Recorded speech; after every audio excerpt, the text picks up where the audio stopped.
Charlie Kirk ఆయన ప్రాణాన్ని కోల్పోయాడు. ఆ దేశంలో ఒక మంచి ఉద్యమం రావాలి, అందరు బతుకులు మారాలి, అందరూ పద్ధతిగా బతకాలి. ఈ చినిగిపోయిన బట్టలు వేసుకొని రోడ్ల మీద నడవడం, ఒక విలువ లేని స్త్రీగా అలా కనబడకూడదు, మర్యాద కలిగిన స్త్రీలుగా ఉండాలి.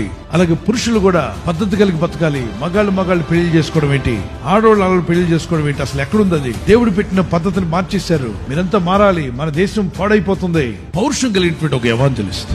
అతన్ని చాలా మంది భయపెట్టారు, నేను చంపుతామన్నారు. దేనికి భయపడు, ఏదో ఒక రోజు చావు వస్తుంది. చావుకు భయపడే రకం కాదు, సింహంగానే ప్రసంగాలు చేశాడు. అన్ని వేల మందిలో దేవుని మాటలు చెప్తూనే ఉన్నాడు. ఒకవైపున దేశం కొరకు పోరాడుతున్నాడు, మరొక వైపున దేవుని సత్యం కొరకు పోరాడుతున్నాడు. ముష్కరులు గురిపెట్టి అతని మీద తూటాలు గన్ షాట్ చేశారు, అక్కడికక్కడే మరణించాడు. కానీ అతను మాట్లాడిన మాటలు ఇప్పుడు ప్రపంచమంతా రీచ్ అయిపోతున్నాయి. ప్రతి ఒక్కరు అవి చూస్తున్నారు. Some people think that Charlie Kirk is gone. No, is there in every heart. కొంతమంది అనుకుంటారు చార్లీ కిర్క్ అనే వ్యక్తి ఇక లేడి వెళ్ళిపోయాడు అనుకుంటారు. లేదు, ప్రతి ఒక్క హృదయంలో కూడా ఆయన ఉంటాడు.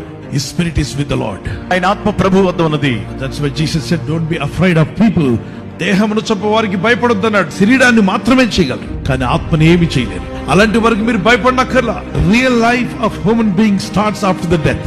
మానవుని నిజ జీవితము మరణము తర్వాత ప్రారంభమవుతుంది. So if anybody kills someone, they will face judgment of God. The wrath of God will come upon them. But the person who was killed because of his faith, his spirit reached the paradise and being with the Lord. ఒకవేళ ఎవరైనా విశ్వాసమును బట్టి ఒక వ్యక్తిని చంపినట్లయితే చంపినటువంటి వ్యక్తి పైన దేవుని ఉగ్రత, కోపము, శిక్ష వస్తుంది. చంపబడినటువంటి వ్యక్తి తన యొక్క ఆత్మ దేవుని సన్నిధికి, దేవుని రాజ్యానికి చేరుతుంది. క్రైస్తవుడికి మరణం అంటే భయం లేదు, పెరిగి పందులు కాదు. Jesus was crucified on the cross. యేసు ప్రభువు సిలువ వేయబడ్డారు. He brought deliverance to mankind. మానవాళికి విడుదల తీసుకొచ్చారు, forgiveness to mankind. మానవాళికి క్షమాపణ ఇచ్చారు. And his disciples, ఆయన శిష్యులు, they died for truth. వారు సత్యము కొరకు ప్రాణం పెట్టారు. Killed for truth. సత్యము కొరకు వారు చంపబడ్డారు. But God is watching. అయితే దేవుడు గమనిస్తున్నాడు. Nobody can escape God's judgment. దేవుడు చూస్తున్నాడు. దేవుని తీర్పు నుండి ఎవ్వరూ తప్పించుకోలేరు. Every killer has to face the judgment. ప్రతి హంతకుడు చంపిన ప్రతి ఒక్కరు కూడా తీర్పులో నిలబడాలి. క్రైస్తవుని మరణము అంతము కాదు, అది జీవం. సజీవంగా వాళ్ళు ఉంటారు, సజీవులుగా నిలిచిపోతారు.